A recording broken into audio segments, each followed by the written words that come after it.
Have you ever actually looked at the little sticker on a piece of fruit? I was in a hotel in Berlin not too long ago, and on my way out, I grabbed an apple. Didn't even think about it. It wasn't until later I saw the label that this apple had come all the way from New Zealand. Over 18,000 kilometers just to end up in Germany as my afternoon snack. It's one of those simple, everyday things, right? But when you stop and think about it, it's this tiny little miracle that tells a huge story.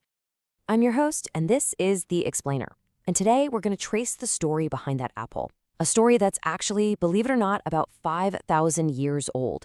We'll be diving into William Bernstein's incredible book, A Splendid Exchange, to really get a handle on the epic history of global trade and, how it literally shaped the world we all live in today. So if we trace that apple's journey back in time, it reveals this just staggering transformation. I mean, think about it. How did we go from a world where something from far away was literally the stuff of legend, something only an emperor could own, to our world where it's just a casual snack? That's the big question we're really going to dig into. Okay, so to really get this, we've got to look at the crazy contrast between then and now. And honestly, the difference is it's almost hard to wrap your head around. All right, just think about this for a second.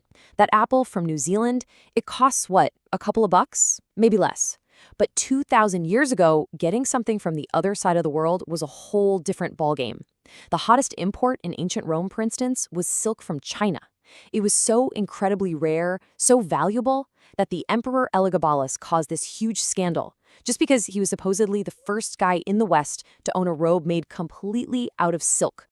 So how in the world did that silk even make it to Rome? The journey was so long, so dangerous. It makes that apple's trip look like a total walk in the park. Well, the journey itself was basically this massive continental relay race. Seriously, no one merchant made the whole trip. You had Chinese traders who would sail the silk down to Sri Lanka. Then, they'd sell it to Indian merchants. Those guys would haul it all the way to ports on the Red Sea and sell it to Greek and Arab middlemen. And only then, after all that, would it finally get shipped across the Mediterranean to Rome. The whole thing, it took a minimum of 18 months. An entire year and a half. And you can bet that at every single one of those stops along that 18-month journey, the price just kept going up and up and up. By the time that precious fabric finally landed in a Roman market, its price had skyrocketed by at least 100 times what it originally cost back in China. 100 times. So what does that actually mean? It means the final price was just out of this world. Silk was, and this is not an exaggeration, literally worth its weight in gold. A few ounces of it could cost an ordinary person their entire salary for a year. I mean, this wasn't just a product you'd go out and buy. It was a treasure. Only the super, super rich, we're talking emperors here, could even think about affording a whole robe. Okay, so we've established that trade was ridiculously hard, slow, and expensive. So what changed? How did we start to break down those massive barriers? Well, it really boils down to two huge innovations that kind of acted like the engines that unlocked the world. First, on land, the absolute game changer was domesticating the camel. I mean, this animal is incredible.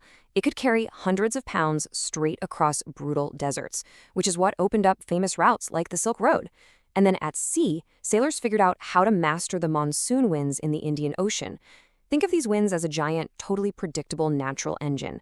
They blow one way for half the year, and then they blow the exact opposite way for the other half. This lets ships sail straight across the open ocean instead of having to painstakingly hug the coast.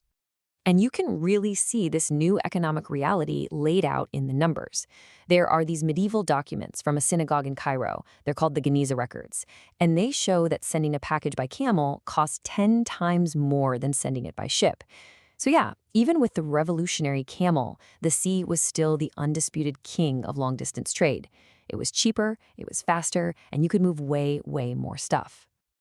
Now, as these trade routes started getting bigger and connecting continents that have been totally isolated from each other for thousands of years, well, that set off something the world had never seen before. The whole planet was basically remade, for better, and as we'll see, for worse, in what we now call the Columbian Exchange. So, on the one hand, you had crops from the Americas that just completely changed everything in the old world. I mean, seriously, can you imagine Italian food without tomatoes? Or Irish history without the potato? These foods from the New World were packed with calories and could grow in pretty bad soil, which led to these huge population booms in Europe and Asia. They literally helped stop famines.